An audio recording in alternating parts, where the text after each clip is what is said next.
E aí, garotinho, tudo bem? O que é inteligência artificial? Nós, na Câmara Municipal, junto com a APROM, realizamos um painel de debates sobre inteligência artificial e os impactos em nossas vidas. Quero que você também tenha acesso ao que foi discutido aqui na Câmara. O certo é que inteligência artificial é para todos, acessível a todos. Mais ainda, inteligência artificial pode transformar vidas. Este é o maior recado no fim deste seminário. Acompanhe aí e ao final deixe aqui os seus comentários. Um abraço, garotinho.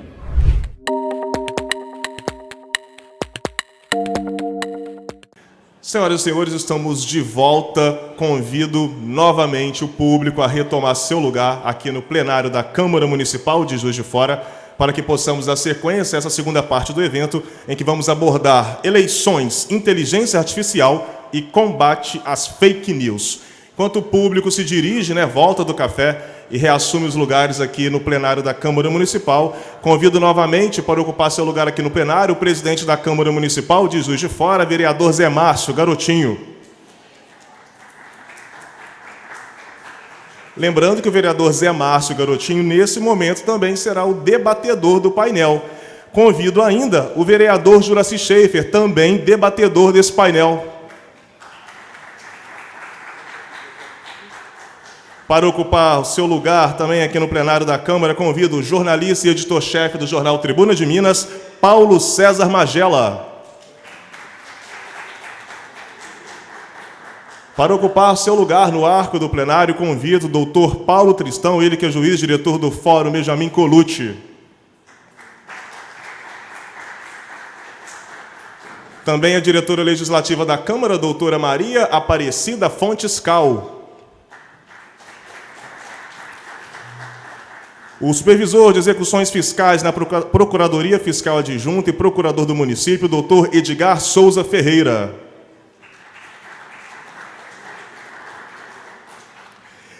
Vamos, então, nesse momento, receber os nossos dois palestrantes, só que antes vamos convidar também o doutor Rodrigo Esteves, ele que é o presidente da APROM JF. E antes de convidar os nossos palestrantes, eu registro e já convido também os vereadores para ocuparem seus lugares aqui no arco do plenário. Primeiro aí, vereadora Laís Perrucci, seguida pelo vereador Wagner de Oliveira. Agora sim, vamos receber os nossos palestrantes. Convido, nesse momento, ela que é advogada, sócia proprietária do escritório Luciana Nepomuceno Advogados Associados, leciona na Universidade Católica de Minas Gerais, também membro efetivo do Instituto Brasileiro de Direito Processual, da Academia Brasileira de Direito Eleitoral e Político, além do Instituto dos Advogados Brasileiros. Com aplausos, recebam nossa primeira palestrante, doutora Luciana Diniz Nepomuceno. Também nosso palestrante, ele atua como advogado militante desde 2004, sendo advogado e também atualmente sócio proprietário da Cândido e Cândido Neto Advogados Associados. Além disso, ele é professor de Direito Eleitoral na Fundação Escola Superior do Ministério Público de Minas Gerais. Recebam também, nesse momento, o nosso palestrante, doutor Raimundo Cândido Neto.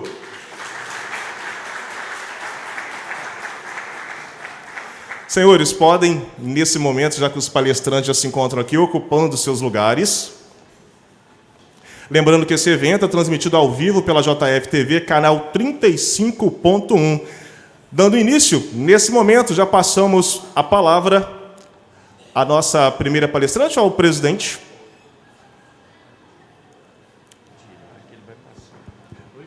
Passamos a palavra à nossa palestrante, ou o presidente quer fazer alguma observação? Então vamos passar já a nossa palestrante com vocês, a doutora Luciana Diniz Nepomuceno.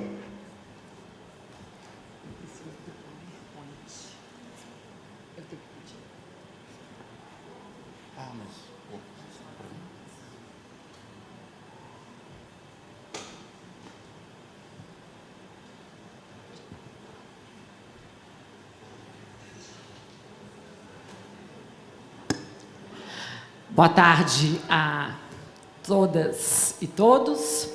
Gostaria, inicialmente, de cumprimentar nosso presidente da Câmara Municipal, vereador José Garotinho, em nome de quem eu vou cumprimentar todos aqui presentes, aqui na mesa diretiva dos trabalhos, e cumprimentar também as vereadoras aqui presentes, cumprimentar meu dileto amigo e colega, doutor Raimundo Cândido Neto, cumprimentar os que estão presentes aqui nessa plateia, nessa tarde de hoje, ganhando aqui a fichinha para eu colar, para eu cumprimentar, mas como meu tempo está exíguo, porque senão meu amigo vai deixar de ser meu amigo, que eu vou invadir o tempo dele, eu vou aqui me limitar em cumprimentar vocês na pessoa do presidente, como eu já o fiz.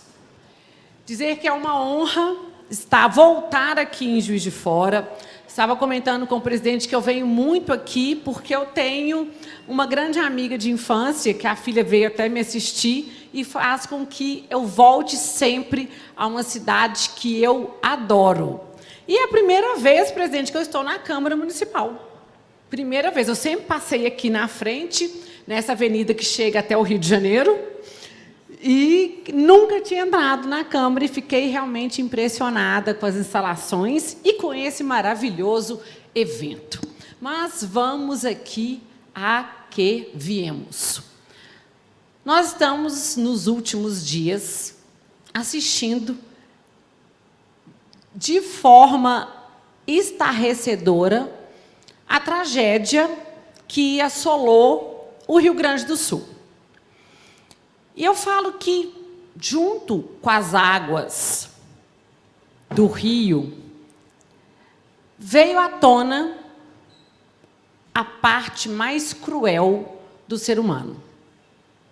A mazela humana de utilizar mentiras, desvirtuar os fatos, com qual finalidade? Finalidade política? Não nos cabe aqui perguntar os motivos, mas nós temos certeza das consequências. E as consequências só são uma única: agravar a situação daqueles homens, daquelas mulheres, daquelas crianças, daqueles animais, prejudicando todo o trabalho que vem sendo desenvolvido por uma nação em prol daquelas pessoas. E pode passar para mim? E eu trouxe aqui algumas notícias que já foram checadas e mostradas que são notícias fraudulentas. Caminhões barrados. Pode passar. Era o vídeo que não rodou. Vamos passar. Presidente Lula proibindo a entrada de donativos. Pode seguir. Doações de Neymar. Pode ir seguindo. Doações de Madonna. Desinformação do Eduardo Bolsonaro e Pablo Marçal. Pode seguir. Estocagem de arroz. E golpes, inclusive, a manipulação de conta para receber as doações. A pergunta que eu quero fazer de abertura desse evento é: se as pessoas são capazes de criar notícias fraudulentas quando o que está em voga é a vida humana, imaginem o que elas são capazes de fazer quando se está na disputa um espaço de poder. Aí vale tudo, inclusive matar. E nós sabemos que temos alguns exemplos de pessoas, homens e mulher, que já foram assassinadas por conta de política. E aí pode passar o próximo? Daqui a pouco nós vamos falar desse vídeo aqui. Em 1998, quando a ministra e hoje presidente do Tribunal Superior Eleitoral, Carmen Lúcia, ainda advogava, ela escreveu um artigo, Neto, que chama a importância do processo democrático para a democracia. E nesse artigo, ela fez 2 afirmações. O Brasil ainda não vive plenamente a sua Constituição. O Brasil ainda não vive uma democracia. Isso foi escrito pela ministra Carmen há 26 anos. E depois de quase 30 anos, eu volto aqui nessa tarde e pergunto para vocês. Vocês acham que nós vivemos hoje uma verdadeira democracia? Podem responder.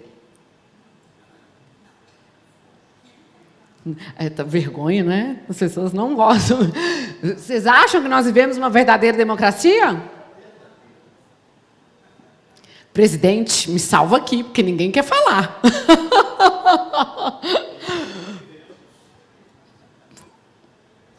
Sim, hoje vivemos em uma democracia. Então, eu vou completar a frase do senhor. A democracia, ela pressupõe uma cidadania que seja informada, ativa e, principalmente, livre.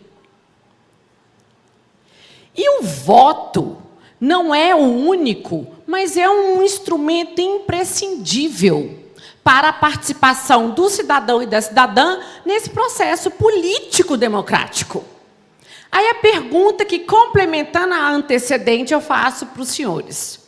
Quando esse voto é fruto de uma manipulação mental, de um ambiente artificialmente criado para a divulgação de uma desinformação, nós temos, presidente, o exercício da verdadeira democracia? Sim, porque eu posso escolher se eu vou seguir a desinformação. Não vou perguntar mais para Vossa Excelência, não. Desisto. Está atrapalhando minha palestra. A resposta certa era não, presidente, não. Desisti. Vou perguntar para o auditório, presidente. Você não está me ajudando hoje, não. Vou repetir, presidente, tá? Vou repetir para eles. Se o voto é fruto de uma manipulação mental, nós maculamos a liberdade do eleitor. Por isso que toda legislação eleitoral, doutor Raimundo, especialista na matéria, sabe. Se tivermos a afetação da moralidade, tiver afetada a normalidade do pleito eleitoral, esse pleito vai ser invalidado. Aí eu vou dar uma dica de um filme. Netflix. Tem um episódio, tem uma série na Netflix, Black Mirror. Vocês já assistiram? Black Mirror. Tem o 3º episódio. Assistiu, presidente? Não vou perguntar para você mais, não. Presidente, perguntar para o doutor Rodrigo. Não quero mais conversa, presidente. Black Mirror, assistiu? Então, dica de filme. Não, vale assistir, que eu vou te dar a dica agora, você vai assistir. Black Mirror, 3º episódio, chama Momento Valdo. Assistam. Valdo é um desenho artificial representado por um urso azul. E esse urso azul, ele ganha muita fama porque ele fala palavras chulas e ataca os políticos lá da cidade dele. Valdo é chamado, Rodrigo, já que você não sabe, vou dar um spoiler aqui para você. Valdo é chamado para participar de um debate político. E ele fala: ninguém mais acredita em vocês, políticos, porque a culpa da democracia ter virado uma piada é de vocês, porque ninguém mais sabe para que ela serve. Isso o ursinho azul falante no debate político. E aí, essa fala do Valdo viraliza, tweets, retweets, e ele fica super famoso. E ele passa a ser chamado a participar de mais debates. E o ator que dá voz para o urso fala com o produtor, que o produtor fala, você tem que ir para o debate político. Ele fala, eu não quero ir para o debate político, porque o urso não é real, ele não defende nada. Aí sabe o que o produtor fala para ele? Sabe, presidente? Não sabe. Essa você não vai saber responder. Ele não é real, porém, ele é mais real do que os outros. E os jovens votam nele. E o produtor ainda continua. Nós não precisamos de políticos. Sabe por quê? Nós temos hoje... Quem está com o celular? Peça aqui, Rodrigo. Todo mundo tem hoje um computador e um smartphone. Isso é o suficiente para que qualquer tema que a gente queira votar e decidir seja colocado online e as pessoas votam. E a maioria vence. Isto é democracia. Aí o urso vira para ele e fala, E o YouTube também é democracia. Eu gostaria muito de estar aqui, presidente, vereadores, vereadoras, os presentes aqui, falando que o Valdo é simplesmente uma série da Netflix. Mas não. É muito mais real e presente nas nossas vidas do que a gente imagina. Eu estava escutando ali na salinha a palestra que me antecedeu. A internet revolucionou a política, para o bem e para o mal. Atualmente, aí aqui uma outra indicação, não é de filme, mas é de livro, Os Engenheiros do Caos. Soprei e falei antes, isso aqui foi tudo combinado. Essa exatamente, deixo aqui a referência, nosso vereador já me antecipou, combinei com ele, liguei antes, ele trouxe o livro para mim. Engenheiros do Caos, Giuliani da Empoli. Ele fala que a era que nós vivemos hoje é a era da política quântica. Que nós somos formigas, não é isso, vereador? Leu o livro todo? O jornalista. Paulo. Sabia, Paulo, te liguei antes. Jornalista Paulo, o que ele fala? Nós somos formigas, controladas por algoritmos e pela rede social. Por quê? Praça está aqui na frente, parque. Não é, doutor Paulo? O parque está aqui. Se fosse antigamente, agora os pré-candidatos e pré-candidatas iriam para onde? Parque Alfred. Para quê? Pedir o voto. Abraçar. Não é isso, gente? Nós estamos aqui na Câmara Municipal. Abraçar o eleitorado, tomar um caldo de cana. Não era isso a política? A política era feita através de um consenso da maioria.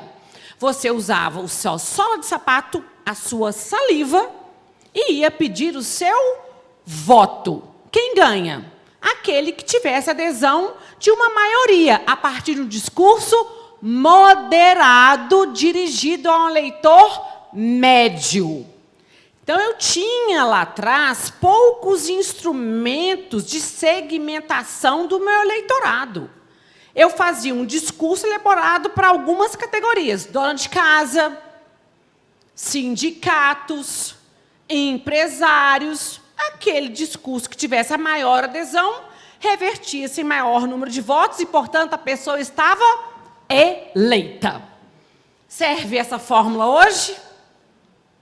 Você pode até continuar usando, mas ela é uma fórmula insuficiente dentro da era da política quântica. Por quê? Com a internet, a política não deixou de ser macro e passou a ser uma campanha individualizada. Então, hoje é possível se segmentar o discurso a partir de vários discursos, inclusive contraditórios, que não se encontram durante a campanha e vão se encontrar só em um último momento, que é o momento do voto. Então, vamos supor que eu adoro, supor não, é verdade, adoro gato. Eu tenho uma gata em casa. O que acontece na minha rede social? É gato todo dia, toda hora. Então, eu posso fazer uma campanha, eu sabendo que a Luciana gosta de animais. Qual é a campanha que eu irei direcionar para a Luciana?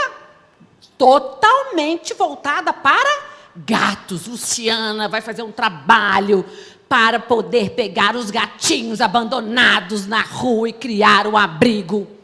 Agora, como é que é o nome do vereador? Wagner. Wagner detesta gato. Problema nenhum, tá, Wagner? Mas supondo, hipoteticamente, que você não gosta de gato. Adianta eu fazer uma política falando dos gatos? Ele não vai se comover com o gatinho na rua. Ele não gosta de gato, ele tem medo de ser arranhado.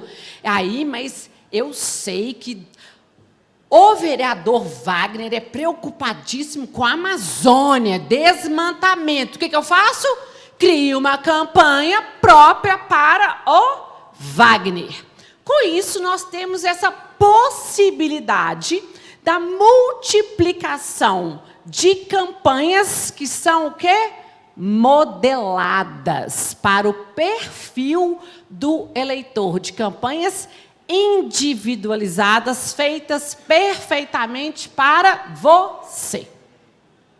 Aí, se o senhor fala, o senhor é o nome do senhor? É. Marco Aurélio. Senhor Marco Aurélio. Senhor Marco Aurélio, olha só. Lá na Argentina, o que aconteceu na campanha? O senhor acompanhou a campanha da Argentina? Então, eu vou contar, senhor Marco Aurélio. Na Argentina, eles criaram uma deepfake com o Sérgio Massa, que era o candidato opositor ao Milei. Dirigida a quem? Aquele eleitorado que era contrário ao uso de drogas. Fizeram uma deepfake, seu Marco Aurélio, com ele, com o rosto dele, uma imagem de uma pessoa usuária de drogas. E aí, o que o senhor acha que acontece? Aquele público, aquele eleitorado que é contrário ao uso de drogas, fez o quê? Deixa de votar. Então, as deepfakes, como esse caso aqui, nós tivemos essa matéria. Pode passar aí, vamos ver se esse vídeo roda. Aqui é o do Haddad, não está rodando o vídeo. Mas tudo bem, deixa eu contar a história aqui do... Voltando lá para a Argentina. Pode tirar o kit gay, já pode tirar da tela aí, que não interessa mais não. Mas vamos retomar aqui. Então, o que acontece com a deepfake? A deepfake, ela funciona, isso aí são dados estatísticos, muito mais para aquele eleitorado indeciso. Por quê? Porque em plateias, em cortes ou em cenários polarizados, você já sabe em quem que você vai votar. Mas o que a deepfake faz? Ela desmobiliza o eleitor. Então, vamos pensar que você estava lá na Argentina e viu o seu candidato, Sérgio Massa, numa deepfake, consumindo drogas. Você pode até falar assim, não gosto do Milei, não, é o homem da motosserra. Não vou votar nesse moço da motosserra, não. Mas eu vou votar quietinha, ninguém vai saber, no Massa, mas eu não vou fazer campanha para ele. Por que eu não vou fazer campanha para ele? Porque olha só o vídeo dele. Então, o poder da deepfake numa eleição, em um cenário onde não temos muitos indecisos é o da desmobilização desse eleitorado nas campanhas eleitorais. E qual é o problema do uso de notícias fraudulentas e também de deepfake no processo eleitoral? É exatamente a manipulação do voto. Vocês sabem que uma notícia falsa tem muito mais chance de veiculação, poder de veiculação, do que uma verdadeira? E quem fala isso não sou eu. O Instituto de Tecnologia da Universidade de Massachusetts, eu confesso que eu treinei o caminho todo do Massachusetts, para não travar minha língua aqui. Presidente, estou querendo papo com você, não. Tem esse estudo que aponta que uma notícia falsa, ela tem 70% de chances a mais de circular do que uma notícia verdadeira. Por quê? Porque elas são criadas de forma mais especial, detalhada, articulada, e elas mostram força política. Então, com isso, elas têm maior capacidade de engajamento. E esse estudo aponta também que uma notícia falsa, ela, para atingir 1.500 pessoas, aliás, uma verdadeira, demora 6 vezes mais tempo do que uma falsa para atingir o número de 1.500 pessoas. Aí tem uma frase de Mark Twain, que era um escritor norte-americano, que fala: enquanto a verdade está calçando os sapatos, a mentira já deu volta ao mundo. E as plataformas digitais têm interesse verdadeiramente nesse combate? Não. Porque elas vivem de números. Elas vivem do tempo que você gasta ali na rede social. Pouco importando, seja consumindo uma notícia falsa ou consumindo poesia. E ela sabe, porque o próprio Facebook tem um índice que mede que as notícias fraudulentas, elas geram medo, geram comoção, geram emoção. E aí você cria ou um consenso muito forte ou um dissenso muito grande. E aí nasce o discurso de ódio. E como as notícias, elas são criadas individualizadas, a possibilidade de checagem, de controle é muito difícil. Por quê? Porque você tem as bolhas. Aquela notícia, ela é veiculada dentro daquela bolha. E você sabe que aquela bolha não irá questionar aquela notícia fraudulenta. Em 2020, o Instituto Reuters fez uma pesquisa e comprovou que em 40 países o Brasil lidera o ranking das pessoas que têm preocupação no que elas consomem na internet. 84% das pessoas no Brasil se preocupam se é falso ou se é verdadeiro. E você sabe que nesses dados, é por isso que eu comecei falando do ursinho azul, que é o Valdo, que critica a classe política. Vocês sabem qual é o número percentual daquela classe que é a maior responsável pela divulgação da notícia falsa? A classe política. 40%, e do jornalismo, o jornalismo, Paulo, por exemplo, é só 13%. Aí você vai para ativistas, jornalistas, depois cai cidadãos com 13%. Mas a classe política é, em 40%, a maior responsável pela divulgação. E ainda esse Instituto Reuters apontou que 26% das pessoas não checam se a notícia ela é falsa ou se ela é verdadeira. Então, eu vou deixar até esse tema, nem sei quanto tempo mais eu tenho aqui, presidente, a hora? Ainda tem 18 minutos? Agora não adianta me adular, não, presidente, eu estou de mal. Olha, o horário, presidente, só para eu saber aqui.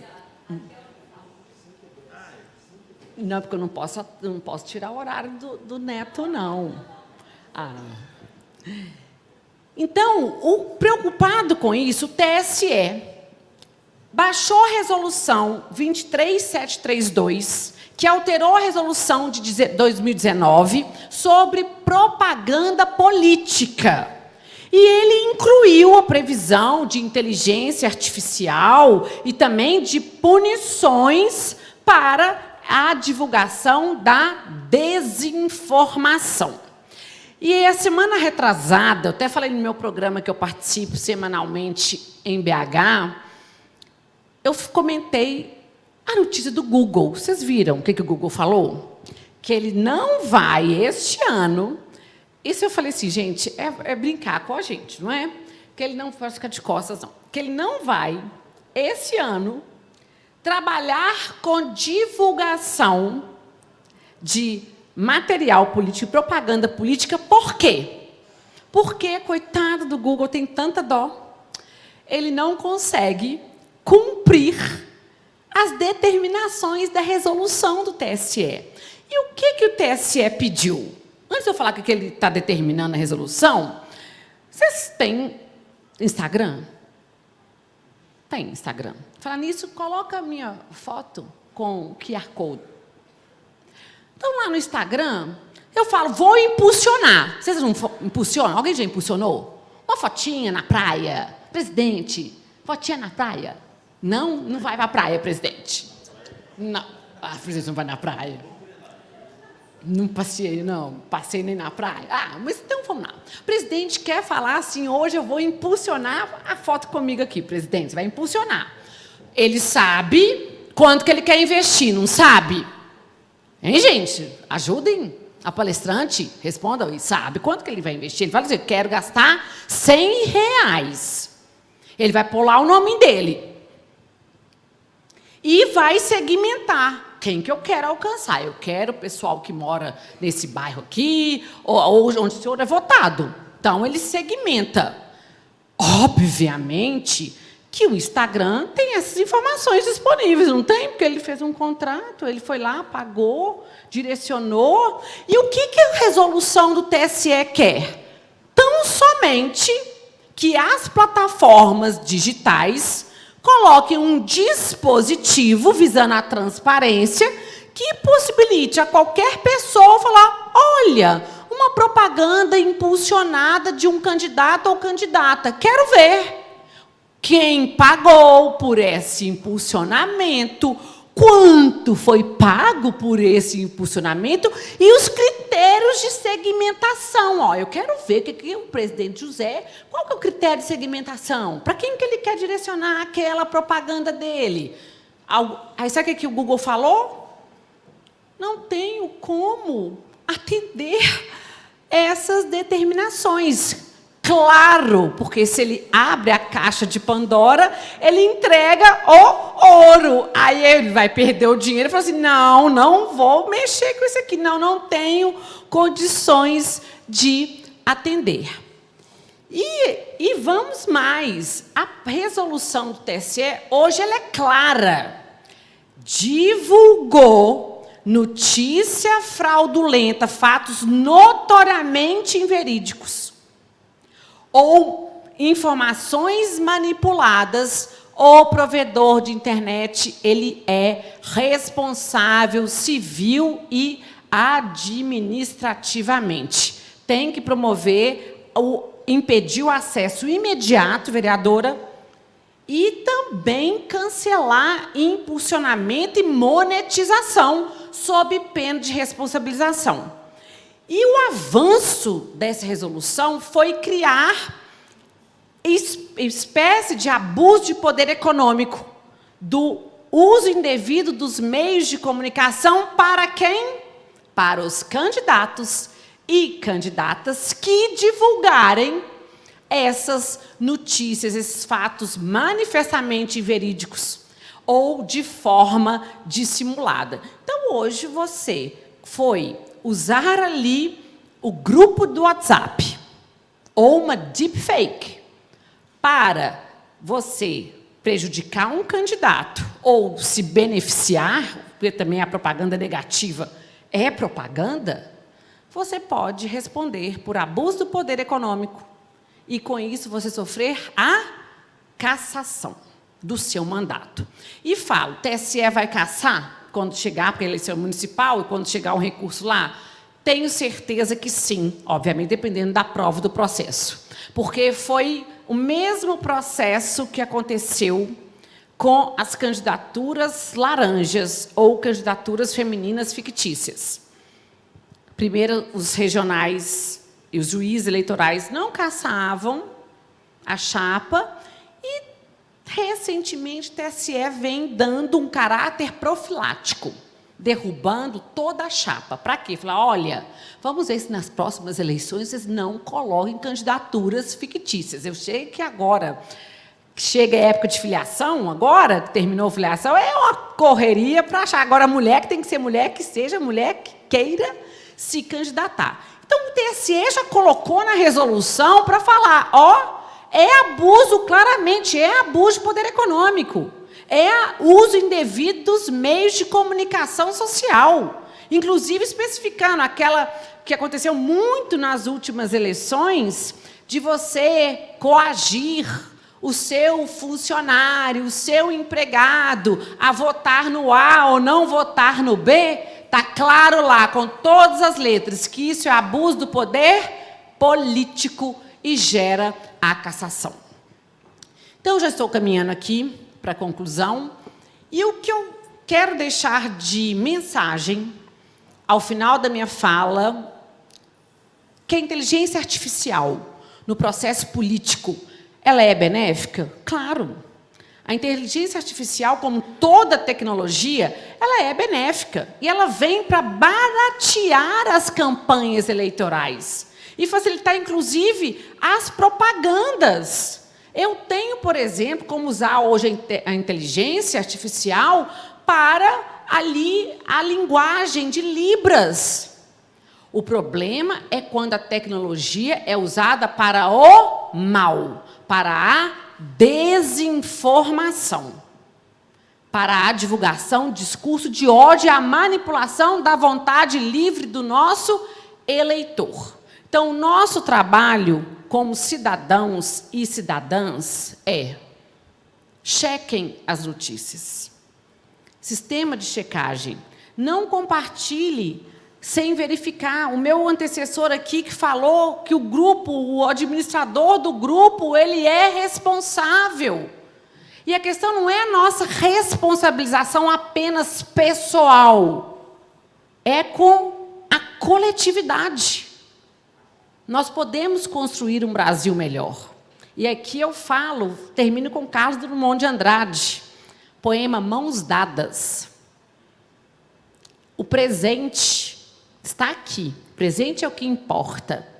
Mas não vamos nos afastar muito do presente. Vamos caminhar nele juntos e de mãos dadas. Porque temos condições de nós vivermos em um país, em um planeta melhor. Muito obrigada e boa tarde.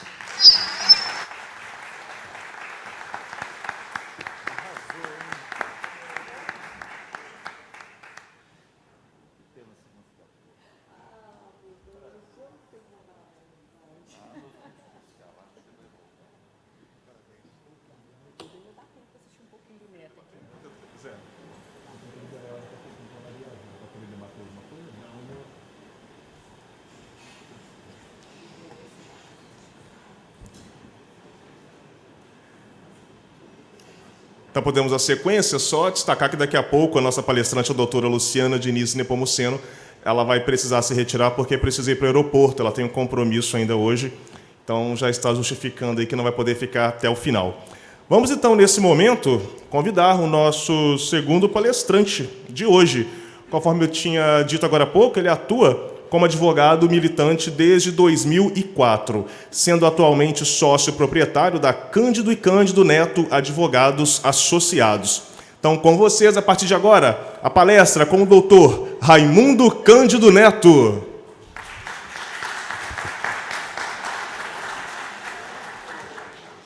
Boa tarde a todas, boa tarde a todos.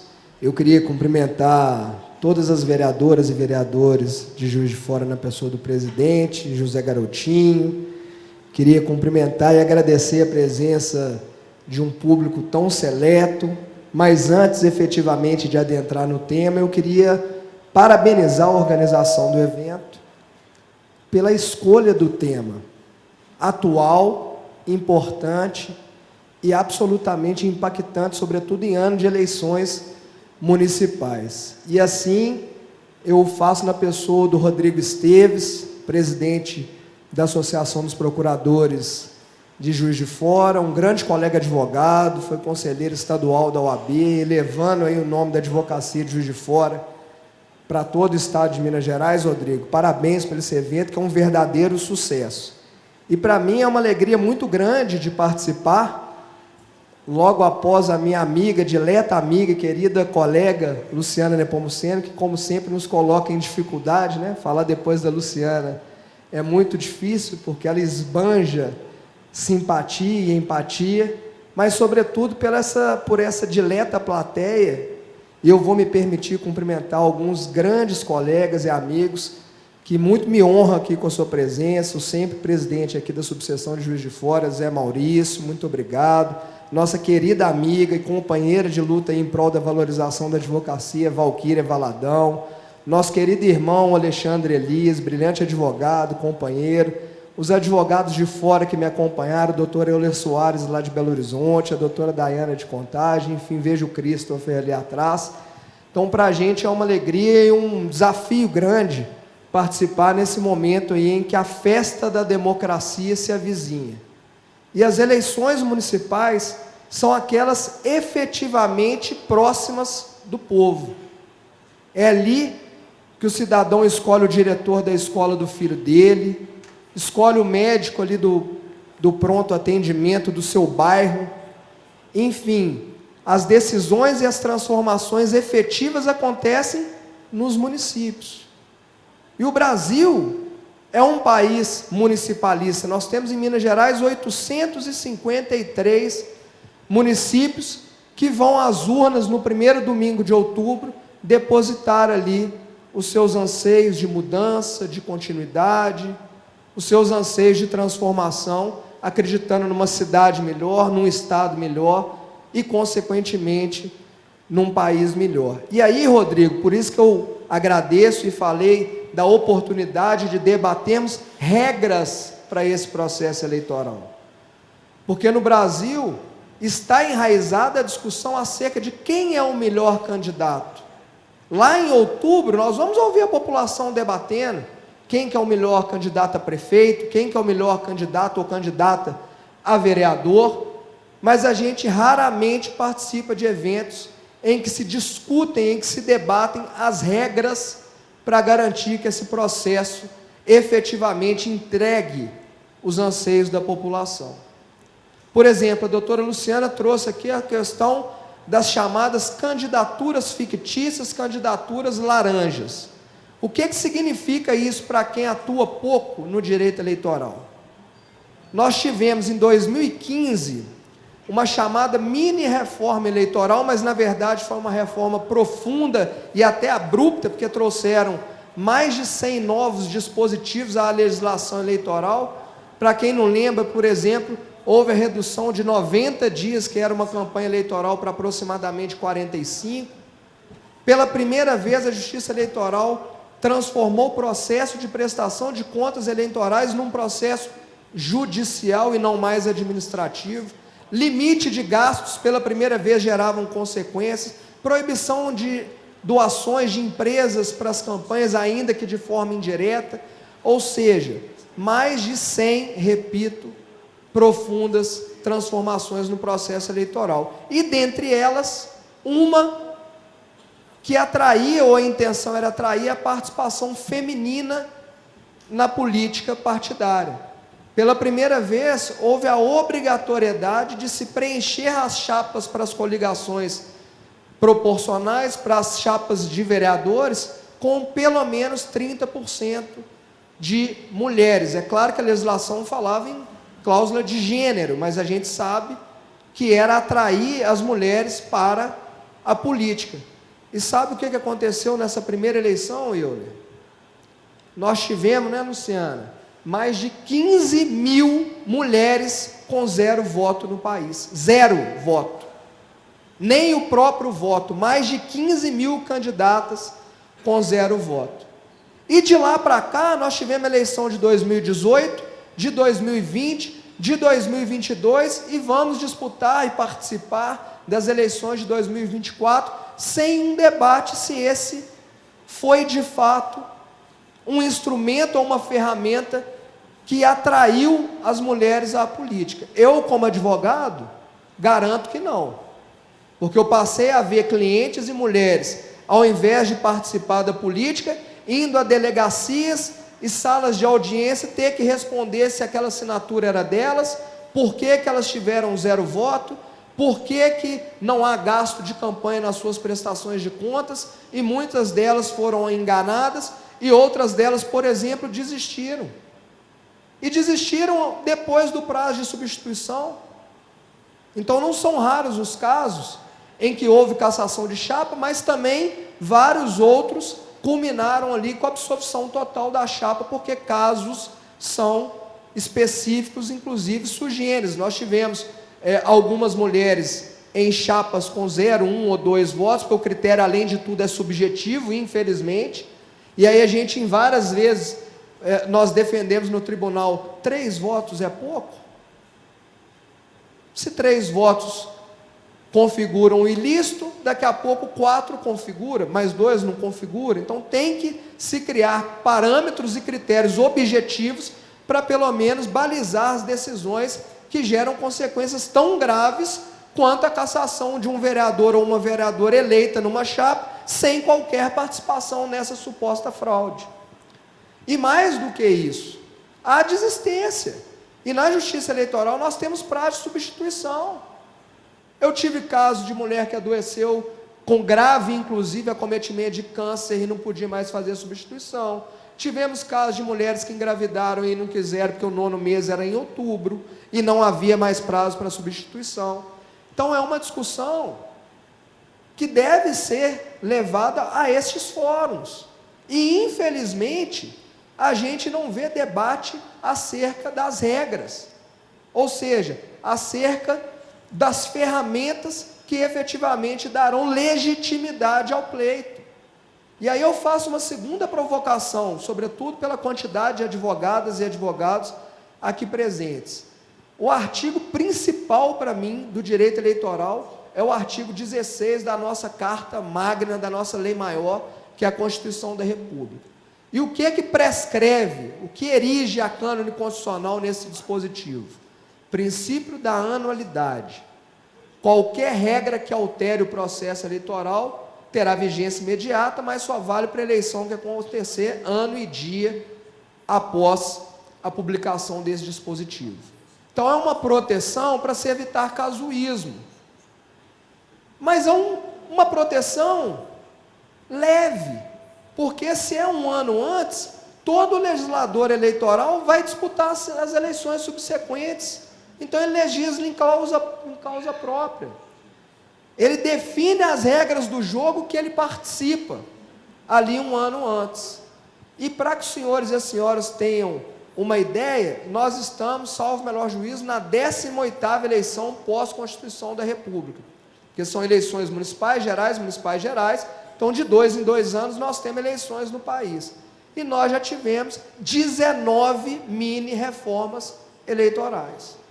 O que significa isso? Para cada eleição há alterações nas regras do jogo. E alguém já participou de um amplo debate efetivo sobre regras do jogo? Ninguém participa. Por quê? A gente assiste nos noticiários ali, e é por isso, tá? Por causa desse artigo, que em outubro do ano anterior da eleição, aquela correria no Congresso, aumenta o fundo eleitoral, financiamento público de campanha, vai mudar alguma regra, vai poder isso, não vai poder aquilo, eles mesmos fazem ali a toque de caixa, numa celeridade incomum, as mudanças nas regras para as eleições seguintes. Nós temos um caso, né? Não é caso concreto, antes fosse um caso concreto, mas nós temos uma mudança importante na legislação eleitoral, que foi a fixação do limite de gastos na campanha, que é o maior exemplo de como a eleição municipal é tratada como balão de ensaio e como não há participação da cidadania no momento que se editaram essas regras. Em 2000, repito, 16, foi a primeira eleição com limite de gastos efetivo pela legislação. E qual foi o parâmetro para aquela? Eram eleições municipais. 80% do que a maior campanha gastou na eleição anterior. E isso criou uma série de situações até esdrúxulas. Por quê? Não havia limite. Então, na eleição anterior, alguém declarou muito porque era correto, alguém não declarou nada, alguém gastou muito, alguém não gastou nada. Então, nós tivemos casos no país assim, na cidade tal, a maior campanha na última eleição para prefeito declarou R$1.000. Então, 80% de R$1.000 é R$800, vai ser esse o limite? Se nós queremos transparência, nós vamos nos distanciar tanto assim da verdade e da prática, a ponto de dar ao candidato claramente uma condição de não cumprir a legislação? E aí, antes mesmo dessa regra vigorar, criaram ali o mínimo do máximo, né? Então, para aquela eleição, onde esses 80% não atingissem R$100.000 para prefeito e R$10.000 para vereador, era esse o limite. E quando suplantasse, o limite era o da lei, 80% do que a maior campanha gastou no ano anterior. E assim está acontecendo. Com a atualização, obviamente, pelos índices legais, nós vamos para a terceira eleição municipal com esse limite. E na eleição geral, que é a que eles legislam? Chegou na eleição de 18, viram que aquele critério experimentado para a eleição municipal não resolvia o problema das campanhas e criaram, absolutamente, inclusive por lei, um limite específico. 1 milhão para deputado estadual, R$2,5 milhões para deputado federal, um valor para o Senado, outro valor para o governo, e foi assim que se criou o limite de gastos para a campanha majoritária. Então vejam, as senhoras e senhores, quanto que o desinteresse, ou talvez a falta de convite para participar do debate, geram desigualdade e até afetam, de fato, o processo eleitoral lá no seu final. Porque para a eleição em que os legisladores eleitorais infraconstitucionais estavam participando, o limite foi aquele certamente próximo do que eles efetivamente gastam nas suas campanhas. E para as eleições municipais, continuam os mesmos parâmetros lá de quando a legislação mudou e não houve nenhum tipo de debate nesse sentido. Como eu disse, 19 chamadas mini-reformas eleitorais para cada eleição. E para ficarmos dentro do tema do seminário, desse congresso, a resolução que a doutora Luciana Nepomuceno trouxe sobre fake news, deepfake e uso de inteligência artificial. A Justiça Eleitoral, senhoras e senhores, ela tem uma função dupla, aliás, a única. Ela, ao mesmo tempo que ela organiza as eleições, ela julga, ela dirime as lides delas decorrentes. Então é uma justiça que num primeiro momento está ali administrativamente a controlar o cadastro de eleitor, a garantir a segurança na votação, a apurar o resultado das urnas, a entregar o diploma aos eleitos que possibilite que eles tomem posse no ano subsequente, mas ao mesmo tempo é uma justiça que julga tal qual as outras processos judiciais: ação, citação, contestação, ampla defesa, advogado, instrução, produção de prova, sentença, recurso para o tribunal, julgamento colegiado, recurso especial para o TSE, recurso extraordinário para o Supremo. Então é uma justiça com uma dupla função.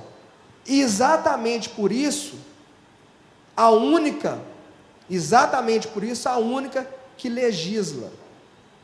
A Justiça Eleitoral legisla por autorização constitucional na parte de administração e organização das eleições. E a Justiça Eleitoral legisla por meio de resoluções.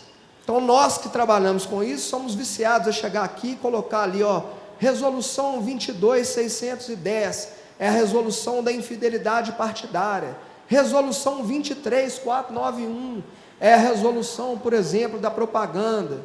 Mas a verdade é que nós precisamos explicar que as resoluções nada mais são do que as ferramentas que a Justiça Eleitoral tem para legislar conforme autoriza a Constituição, nos limites do que a Constituição autoriza. Ou seja, para administrar e organizar as eleições. E não, por exemplo, criar caso ou situação de perda de mandato eletivo. Porque a Constituição não autoriza que a Justiça Eleitoral legisle criando cargo, situação de perda de mandato eletivo. Pelo contrário. E nós estamos vendo, e é importante trazer esse debate, que foi, e a Luciana contou isso aqui, de uma forma breve, mas contou, foi criado um caso de perda de mandato eletivo em resolução, ou seja, com a Justiça legislando e não o Poder Legislativo. Qual que é esse caso? Em havendo utilização das chamadas deepfakes nas eleições. Vejam, as senhoras e senhores, o quanto a Justiça Eleitoral está preocupada e atenta com o uso da inteligência artificial nas eleições.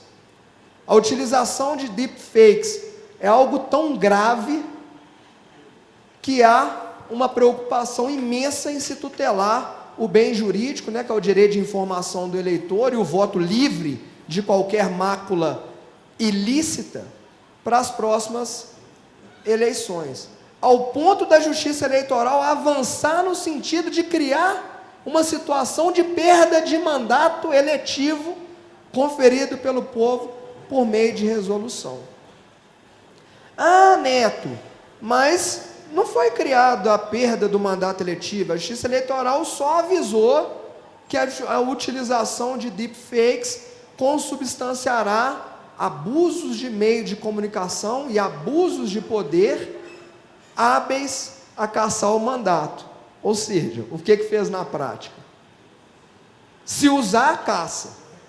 Se usar, a caça. E vejam, né, Rodrigo, que os tribunais não podem trazer precedentes em casos abstratos, né?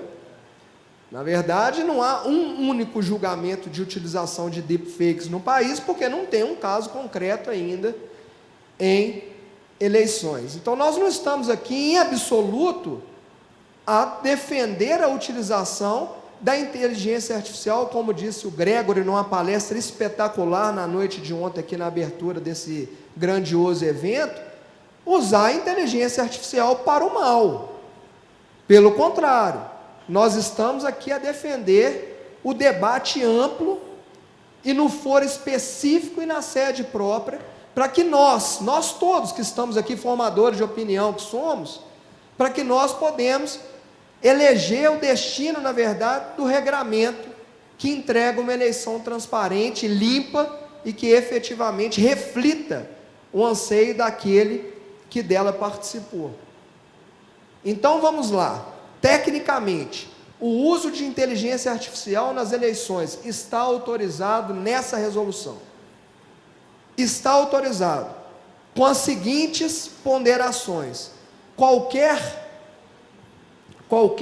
peça publicitária que envolva ou em que seja empregado essa tecnologia, o eleitor tem que ser informado, feita com o emprego e o uso de inteligência artificial. Quais são as únicas exceções a essa regra? Aquelas fotos, né, muito comum, né, vereadores?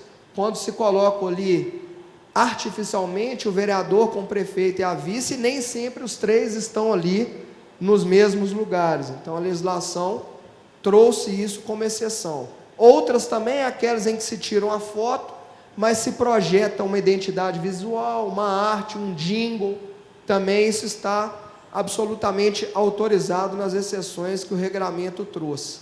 Então, na verdade, o que a legislação vem a regular, a regulamentar, é o uso da inteligência artificial em peças extraordinárias, específicas e que ainda não são utilizadas na política partidária com frequência.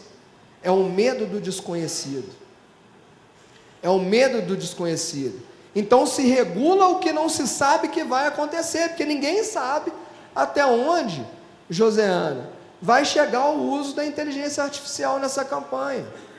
Então, quando a Justiça Eleitoral vem regulamentar o uso da inteligência artificial por meio dessa resolução, sem ao menos saber o que pode advir do emprego dessa nova tecnologia, na verdade é tentar regulamentar o invisível, o imprevisível. É o medo do desconhecido. Mas é óbvio, nós estamos tratando de eleição.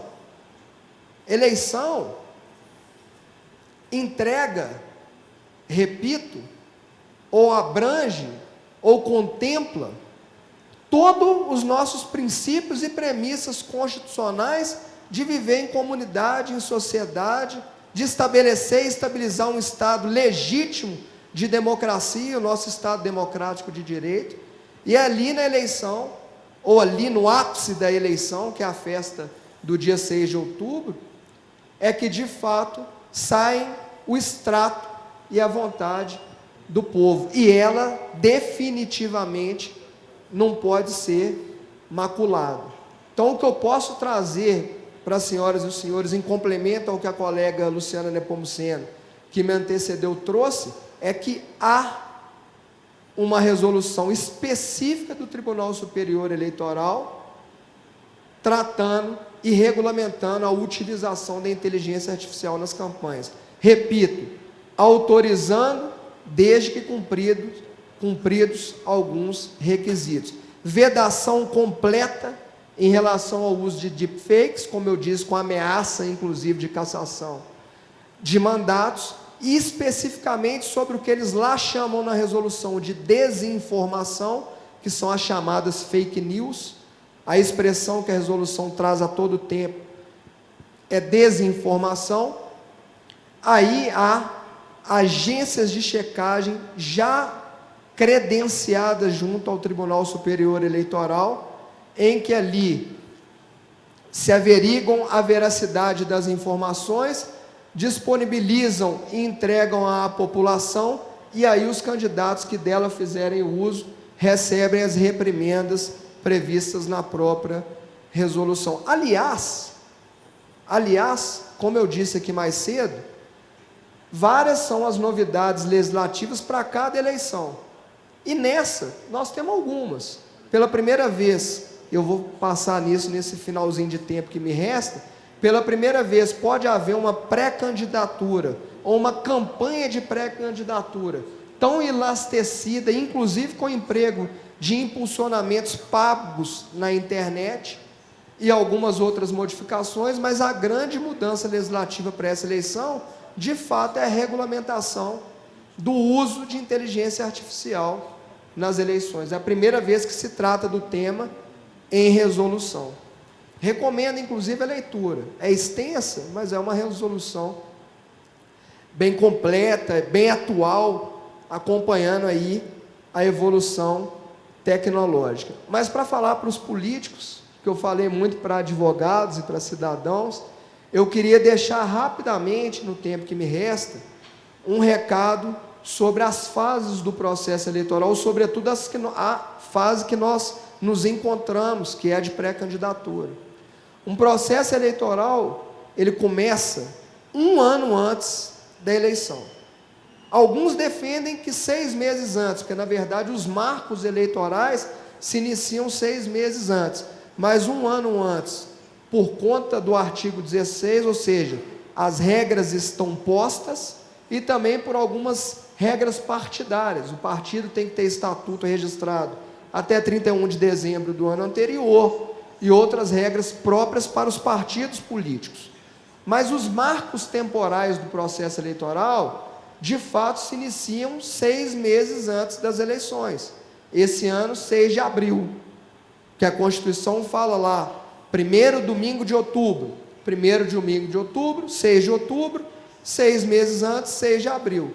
Então, qualquer um que queira se candidatar nessa eleição, deveria e deve estar afiliado a partido político desde 6 de abril. Desde 6 de abril.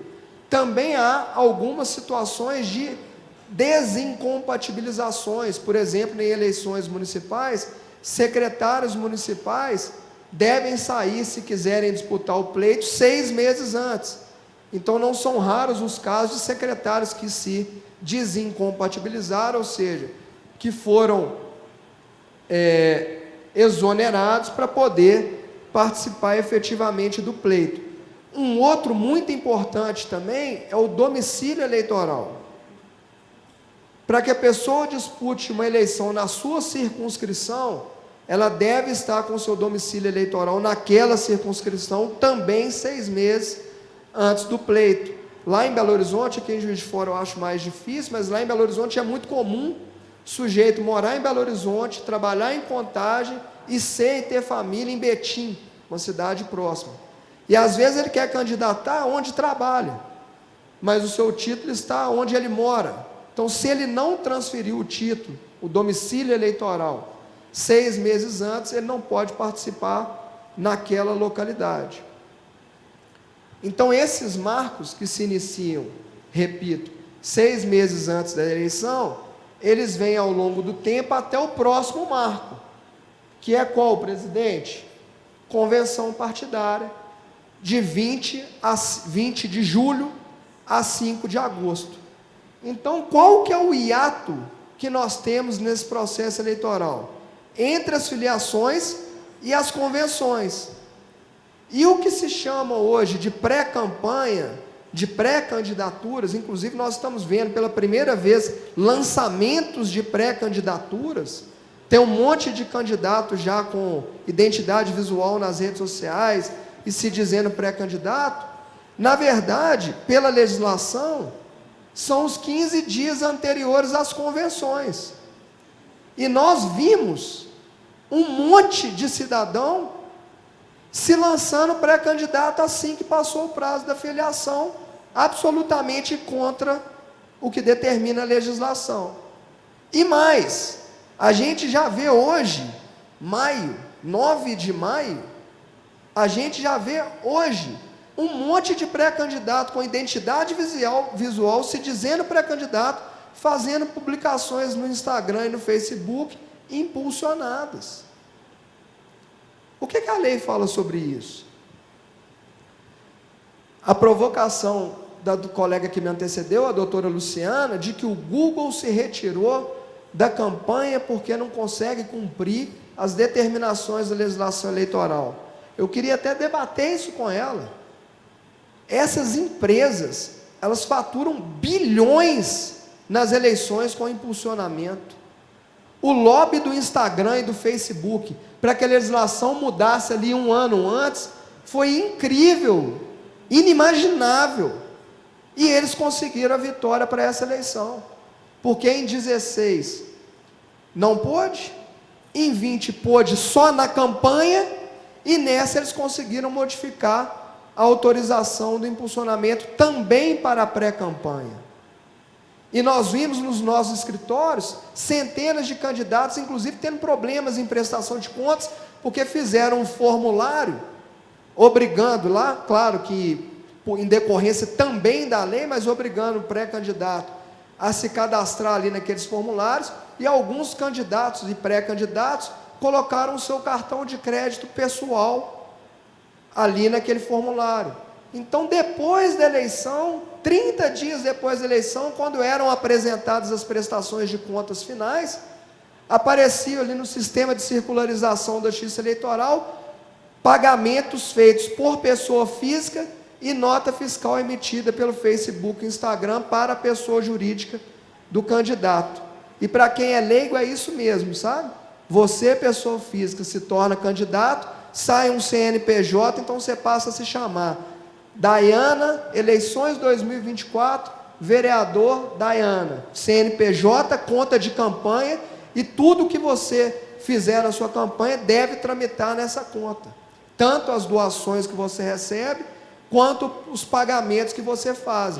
E quando você, no afã de poder patrocinar suas publicações, colocou no cadastro o seu cartão de crédito, o que aconteceu?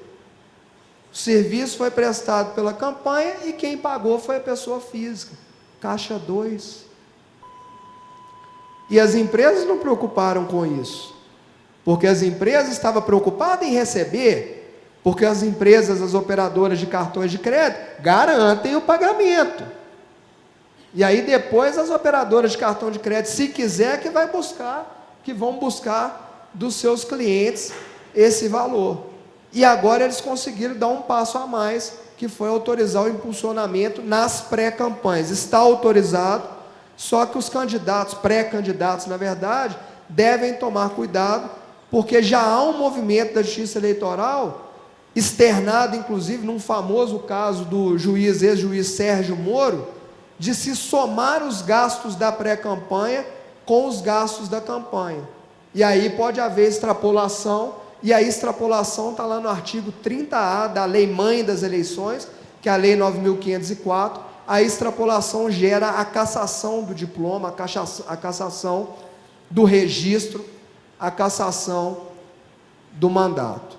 Mas, resumidamente, com a responsabilidade de quem vai encerrar um painel tão importante, e eu vi que meu tempo estourou, eu queria, para quem tiver dúvida, tendo em vista aí o alongar do tempo, nós estamos à disposição lá, pode seguir a gente no Instagram, Raimundo Cândido Neto, @Cândido Neto Raimundo, Valquíria sabe disso, a gente põe lá as dicas de eleitoral, responde no direct, pode seguir a gente lá e pode mandar perguntas e dúvidas no direct que nós vamos debater, mas o resumo eu posso tratar da seguinte forma: há legislação específica para o uso da inteligência artificial.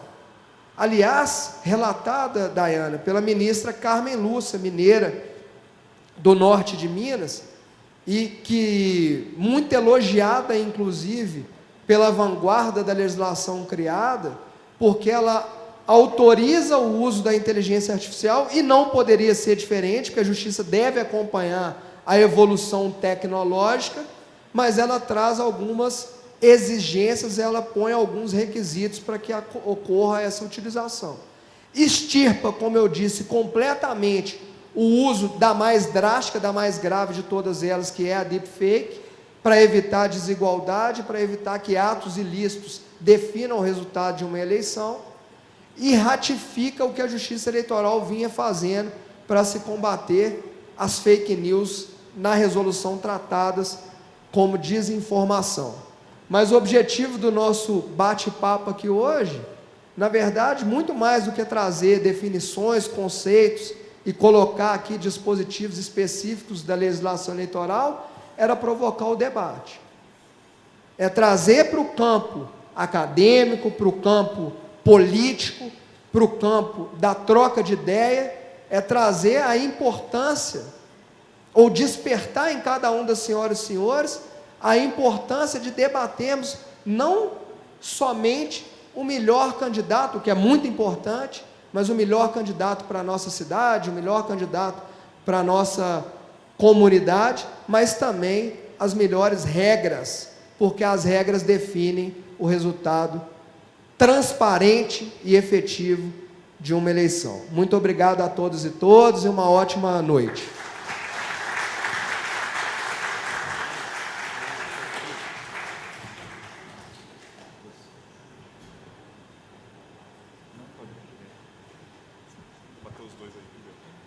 Boa noite a todos. Eu estou com dois problemas, um problema e uma vantagem. O problema é falar depois da doutora Luciana, do doutor Raimundo e do doutor Sérgio. Isso é um problema porque foram brilhantes em suas apresentações. A vantagem é que já estou os convidando para participar do meu programa. Eu tenho um programa na Rádio Transamérica, que começa às 8 da manhã, vai até às 9, chama-se Tribuna no Ar, e tem sempre uma entrevista. Então, eu já peguei o contato da doutora Luciana, daqui a pouco pega o doutor Sérgio e também o doutor Raimundo, para que nos deem entrevistas também, sobretudo para falar dessa agenda que eu considero bastante importante. Nós estamos no ano eleitoral e a pauta hoje que a gente foi convidado aqui envolve, sobretudo, a questão das fake news e da inteligência artificial. Bom, eu costumo dizer que nós estamos diante de uma grande inflexão e num caminho sem volta. O mundo avançou e, a partir desse instante, nós estamos sob o controle dos algoritmos, estamos agora vivendo também num cenário de fake news e temos o papel da imprensa, que é fundamental nesse aspecto. Não que sejamos melhores, muito pelo contrário, a instância judicial é fundamental para isso, os advogados estão aí para fazer o contraditório, mas o nosso papel também não é colocar ordem na casa, mas, pelo menos, tentar levar a população para um lugar mais próximo do que seja real.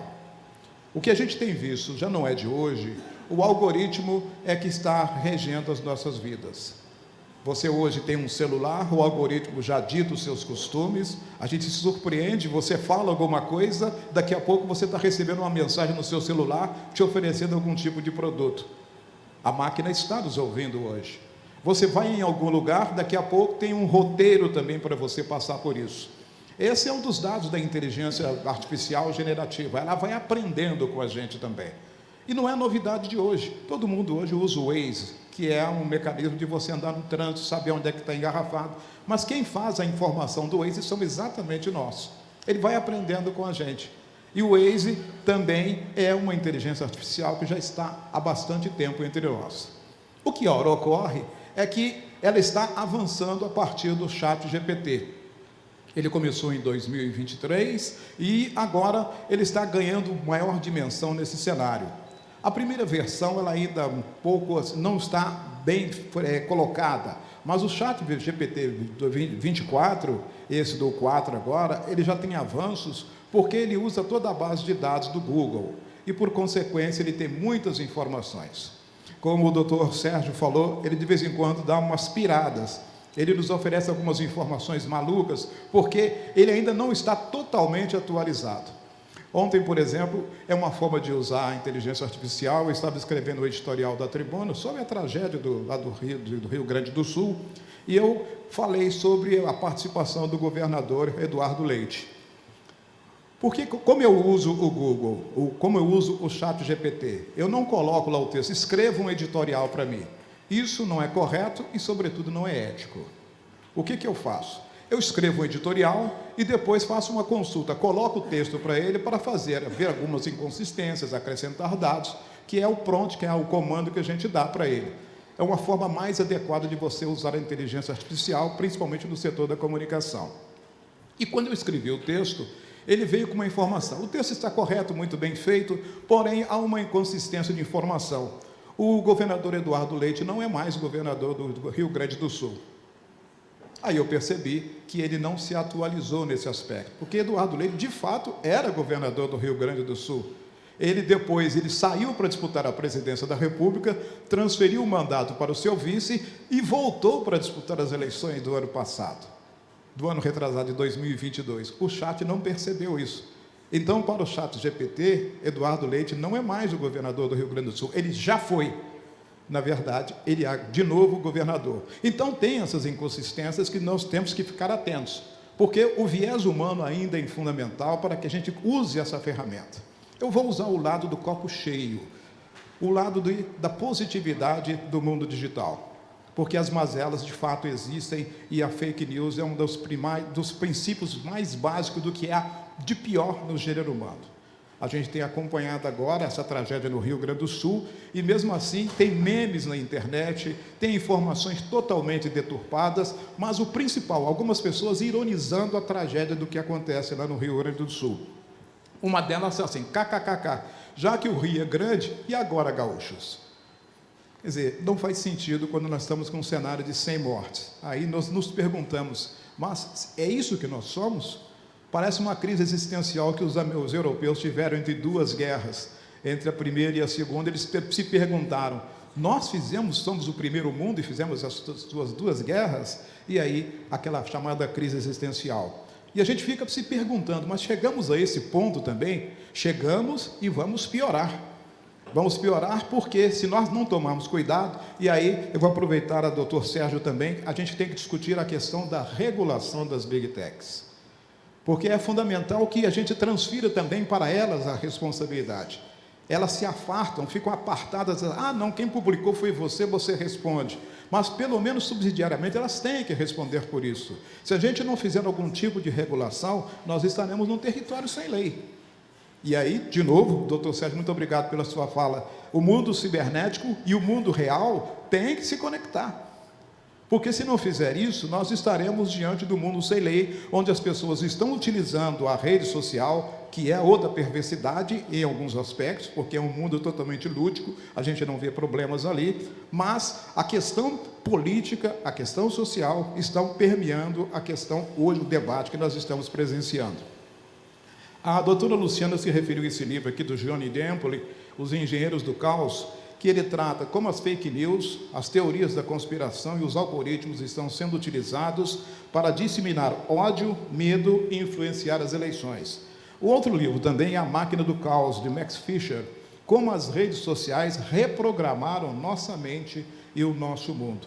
Eu recomendo a leitura desses dois livros e recomendo também um outro livro de Heidegger que chama-se Mentes, como as mentes hoje nós estamos sendo programados para ter uma leitura totalmente diversa do mundo sem entender o que está acontecendo. Daqui a pouco eu passo o nome do livro completo para vocês, porque agora me fugiu.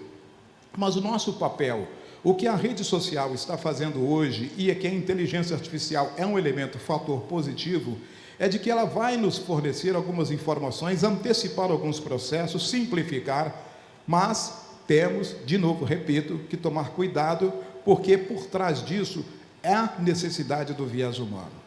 A gente não sabe até que ponto a ficção que a gente via com os atores cibernéticos, daqueles filmes que a gente vê os robôs controlando o mundo, até que ponto isso vai se tornar uma realidade.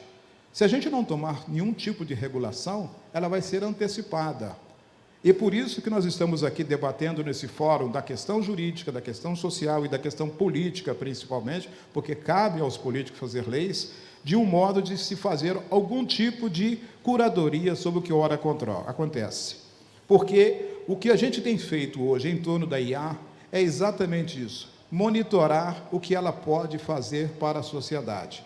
E esse é um dado relevante porque ela pode nos facilitar na saúde, ajudar na medicina, ajudar no próprio direito também, ajudar na comunicação. Esse lado positivo dela é também um dado muito real, porque a IA é irreversível, gente. Não tem como hoje você fugir dessa realidade. A mesma coisa é a questão do algoritmo também. Temos que estar atento a isso, porque eles nos monitoram nossas vidas. Hoje, quando alguém me pergunta qual que é o seu CPF, eu não tenho nenhuma dúvida, nem hesito em falar assim, não, o meu CPF é outro. Não. Eu falo meu CPF porque as pessoas já têm. Todos os nossos dados hoje estão no mundo digital. Essa é uma realidade irreversível. O que ora acontece é apenas uma manifestação do avanço tecnológico e, perigosamente, pelo mau uso. Aqui a gente tem, nesse livro da Máquina do Caos, como se eleições foram vencidas. Fala do movimento 5 Estrelas, que ganhou a eleição na Itália, um palhaço que acabou fazendo uma série de campanhas, foi utilizada por um controlador de rede, ele acabou sendo eleito no governo da Itália com o movimento 5 Estrelas. Ele não tinha nenhuma proposta para vender para os italianos, ele tinha apenas a ironia, a brincadeira e acabou sendo eleito. E a gente tem visto isso pelo mundo afora. Muitas pessoas sem qualquer plataforma, sem qualquer objetivo, apenas como for um influencer sendo eleito porque usou e bem a seu favor a ferramenta da inteligência artificial e o dos algoritmos também. Como eu sou apenas um mediador, eu vou encerrando por aqui, porque os nossos convidados, a doutora Luciana, o doutor Raimundo, o doutor Sérgio, já anteciparam bastante o que ora nos propõe, o que ora se nos apresenta. Temos que ficar atentos. Eu sou a favor da regulação, eu não creio que a gente pode ficar nesse território sem lei, e sou a favor também de que utilizemos a inteligência artificial é um dado irreversível. O que nós temos que tomar cuidado é fazer dessa ferramenta um promotor de avanços e não de recuos, porque as sombras estão sempre muito próximas. Que a IA seja a nossa luz. Muito obrigado.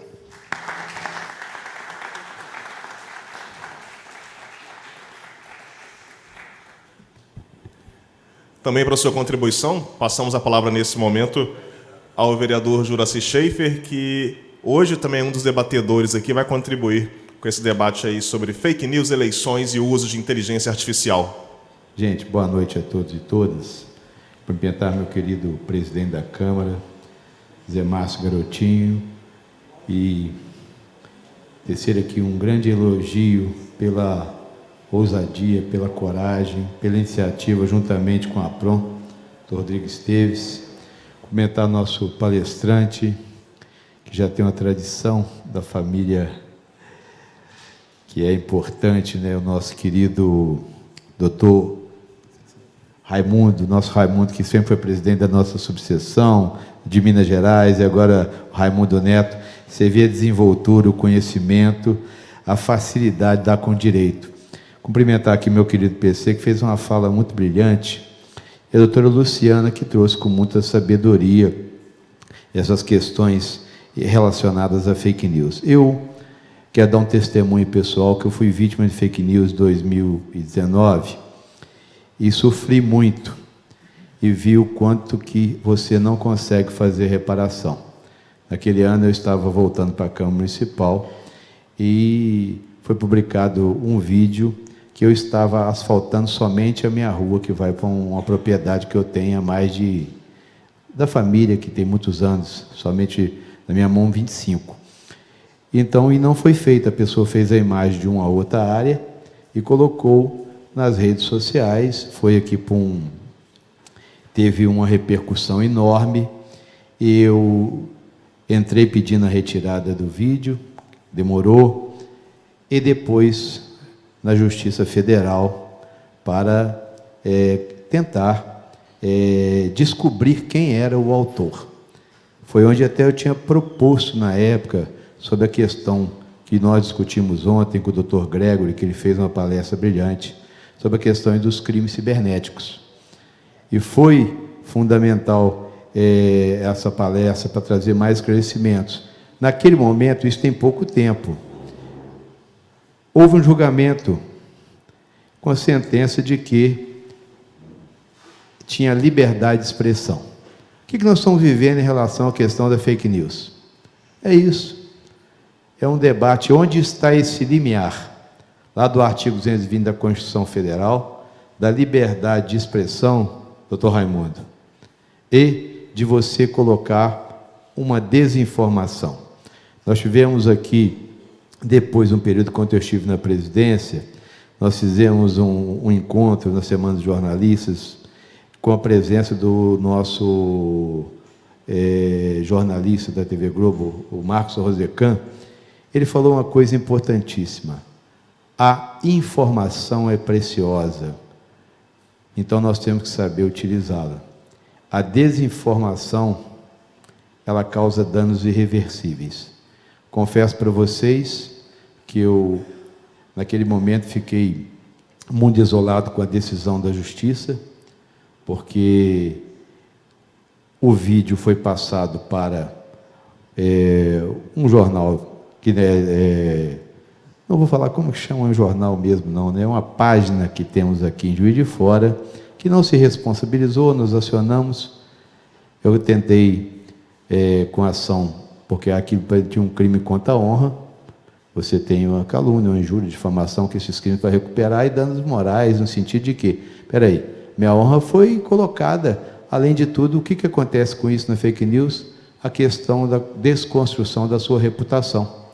Você constrói a sua história e ela é desconstruída através de uma informação falsa, inverídica, coloca toda a sua história a perder.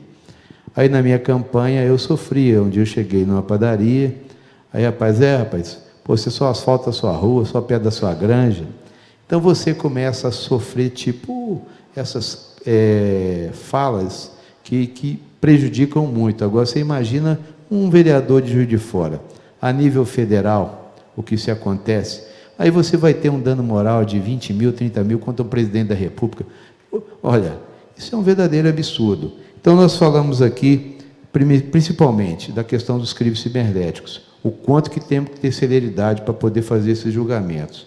Outro dessa discussão entre as fake news e a liberdade de expressão. Por que nós não votamos o PL da fake news no Congresso Nacional? Porque é o discurso de quem faz da fake news um instrumento de campanha política o tempo todo. Por que o Google e as plataformas digitais, eles, na realidade, não são regulamentados? Por que eles estão negando cumprir essa resolução do TSE, doutor Raimundo? Se eles faturam bilhões. Aí a justificativa que a doutora Luciana trouxe aqui, que nós temos, eles não teriam capacidade de armazenar todos esses dados. Olha que verdadeiro absurdo, entendeu? Isso aí é uma coisa totalmente que nos coloca assim, nós será que estamos ignorantes assim? E você não quer mostrar quem financiou, quem financia as campanhas de ódio, quem na realidade faz a desinformação. Eu vejo que isso é fundamental. Uma coisa que eu vejo nesse aspecto, doutor Raimundo, é a impunidade. Enquanto nós não tivermos uma justiça mais séria e mais rápida, aí eu falo da inteligência artificial, mas a inteligência artificial, você tem que ter uma legislação que dê facilidade para que ela seja usada em casos repetitivos, em julgamentos. Você esperar, tem casos que ela não teria como ser utilizada no Poder Judiciário, mas nós tivemos aqui, nesse evento maravilhoso, que fala do Judiciário, o quanto que ela pode ajudar. Na Justiça Eleitoral, nós temos casos que podem ser julgados, sim, por semelhança, por exemplo. E é necessário que a gente faça isso com maior celeridade, com maior rapidez. Abuso de poder econômico e político. Agora, a doutora Luciana falou assim, nós viemos de uma democracia. Eu concordo aqui, nós viemos de uma democracia, sim. Porque a democracia, ela é a alternância do poder através do sufrágio universal, que é o voto livre. Quer dizer, nós estamos sofrendo pela desacreditação na política. Com você, eu não faço política, eu não gosto de política, e você dizer que você tem urnas eletrônicas, que o sistema do processo eleitoral brasileiro, ele não é confiável. E isso traz a desacreditação, porque a pessoa fala assim, será que eu vou votar? Será que está certo? É como você negar a vacinação, falar que a vacina não faz bem. Então, esse negacionismo da política, o nosso governador do estado de Minas Gerais, eu estou aqui no governo de Minas Gerais, já vai para 6 anos, eu não sou político. Quando você nega a política, você, na realidade, faz com que a classe política não melhore. E hoje, um dos grandes problemas do Brasil é a desqualificação política. Nós temos que melhorar os nossos quadros políticos para termos melhores legisladores, melhores executivos, melhores prefeitos. Quanto mais qualificado for o poder legislativo, ele vai fazer mais leis melhores, leis que possam ser importantes para melhorar a nossa vida e sociedade. O grande problema hoje é o que o doutor Raimundo trouxe. Nós temos 18 eleições desde a implantação da Constituição Federal, e nós temos 19 mini-reformas eleitorais. Toda eleição você tem que descobrir qual que vai ser, na realidade, a legislação, quando não é uma resolução do TSE que vem de forma atropelando nos últimos minutos. Então, assim, isso é muito complicado até para fortalecimento da política partidária. Olha, como que é o sistema político brasileiro? Nós tivemos uma mudança para essa eleição em fevereiro. Por que esse julgamento não se deu antes? Então, todos os partidos, as filiações partidárias já estavam planejadas e aconteceu em fevereiro uma decisão para valer para a eleição agora de 6 de outubro. Então, não vou me alongar muito não, eu quero aqui dizer da importância desse seminário. Ontem nós fomos brindados lá, no Teatro Pascoal Carlos Magno, doutora Mônica, fez uma fala maravilhosa, que nós não estamos falando de ela é presidente do TRF6, quer dizer, isso é fundamental, é importante, o presidente, a mesa diretora, a APROM, trazer esse nível de discussão, o desembargador Gregory falando sobre a questão dos crimes cibernéticos. Hoje, os painéis nós tivemos de manhã, que foi fundamental para falar da inteligência artificial, falou assim, olha, Como você forma a inteligência artificial? Você tem os dados, você tem a informação e você tem o conhecimento. Mas como que você vai fazer? Você tem que ter sabedoria, porque a inteligência, quando é usada para o bem é uma coisa, quando ela é usada para o mal é outra. Então, todos esses conhecimentos dos dados, das informações, porque já existia, como ele disse aqui, que a gente falou daquela questão da estatística da probabilidade. A inteligência artificial já está sendo usada há muito tempo. Agora que nós temos supercomputadores e está se desenvolvendo mais. E ela está entrando na vida, não tem, como o PC disse aqui, nós temos que trabalhar no conhecimento, novas profissões vão surgindo, algumas vão diminuindo a sua importância, e a vida que segue, só sei que nós temos que fazer a nossa parte, como os legisladores, como Câmara Municipal, como os vereadores, de trazer essa discussão, mostrar que a população tem que acompanhar, porque as eleições têm que ser livres de verdade. E não existe eleições livres se tiver fake news. Nós temos que dar a oportunidade das pessoas poderem votar de forma livre verdadeiramente, que elas possam ali, de forma, ir para a urna, do sufrágio universal, sacramentar o seu voto e escolher o seu representante, seja para o legislativo, seja para o executivo. Aí sim, nós estamos fortalecendo a nossa democracia, que é realmente o governo do povo. Muito obrigado.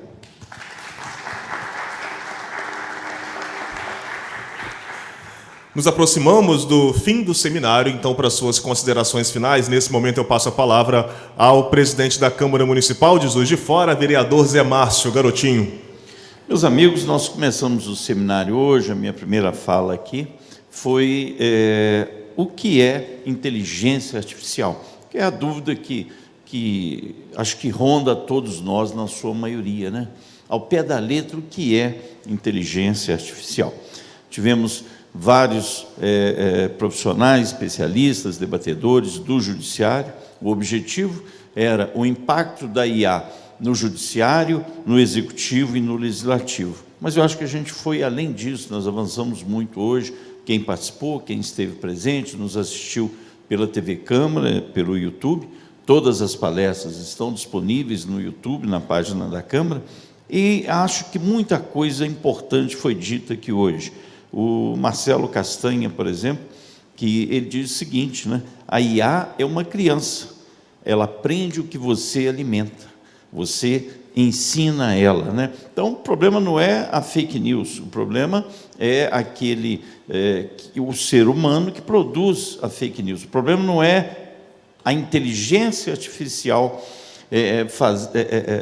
na eleição, o problema é o ser humano, né, que de forma desonesta usa a inteligência artificial para produzir a fake news. Outra coisa que foi dita aqui hoje também, que fui registrando aqui, que é muito importante, foi até o Marcelo também que falou, o alinhamento de valores. Não foi o Marcelo ou o Sérgio Negri, já me perdi, foram tantos, que falou o alinhamento de valores desses chats, né? Qual é o alinhamento de valores que eles têm? Foi dado o exemplo aqui da Justiça norte-americana, que usou um desses chats, e como a história americana ela é escrita e tem muito do racismo durante a sua história, esse chat começou a fazer julgamentos racistas, né, nos Estados Unidos. Então, a gente tem que avançar muito, e é irreversível, não há como recuar. Outra coisa também, que foi o Marcelo Castanha, que disse ontem, na nossa entrevista, e hoje que ele tornou a falar, a IA, ela deve e pode transformar vidas, pode transformar vidas, né? Isso a gente não pode perder essa oportunidade de avançar nisso. A doutora Luciana informou, né, que mostrou aqui para a gente, que 40% das fake news são de produção do meio político, né, do setor político.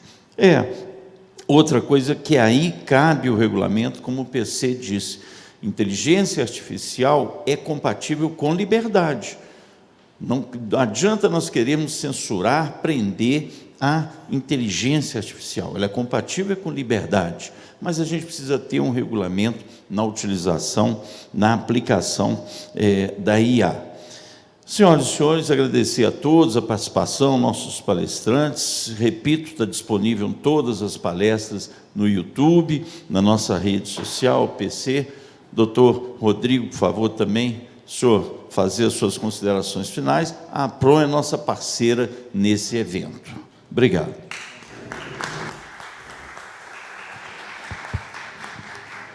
Bom, presidente, eu só quero aqui agradecer, não há mais o que falar, agradecer ao carinho da Câmara, o apoio e o protagonismo da Câmara para a realização desse seminário, em conjunto conosco da Associação dos Procuradores Municipais de Juiz de Fora, agradecer a diretoria, agradecer especialmente ao doutor Edgar Ferreira, esse amigo, guerreiro, que foi essencial para interagir junto com a equipe da Câmara e fazer com que esse seminário pudesse acontecer, aos meus colegas, procuradores do município de Juiz de Fora, a todos os amigos que estão aqui presentes e principalmente aos nossos convidados que trouxeram muito conteúdo, muito carinho, muito brilho e fizeram, mais uma vez na história de Juiz de Fora, a consolidação de uma ideia que é para nós muito cara, porque Juiz de Fora é um lugar muito propício para eventos dessa natureza. A gente gosta de debater, a gente gosta de fomentar, a gente faz muito evento cultural, viu, Neto, em Juiz de Fora,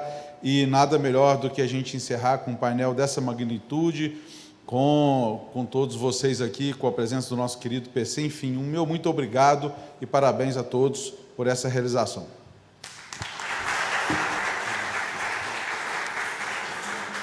E assim chegamos ao fim do primeiro seminário Inteligência Artificial e os impactos nos poderes executivo, legislativo e judiciário. Agradecemos imensamente a todos que participaram deste evento, autoridades, palestrantes, debatedores, patrocinadores, equipe de organização e principalmente a todos os presentes que abrilhantaram esse seminário com a participação ativa. Também agradecemos a você que nos acompanhou através da JF TV, canal 35.1. Quem não pôde participar, lembrando que as palestras daqui a pouco estarão disponíveis no YouTube da Câmara Municipal de Juiz de Fora. E nossos agradecimentos agora, encerrando aqui a última palestra do dia, doutora Luciana Diniz, também doutor Raimundo Cândido Neto, vereador presidente da Casa, Zé Márcio Garotinho, vereador Juraci Schaefer, editor-chefe do jornal Tribuna de Minas, Paulo César Magela, e também temos a presença do presidente da APRON, que discursou agora há pouco aqui, doutor Rodrigo Esteves, e fez as considerações finais. A você, uma boa noite.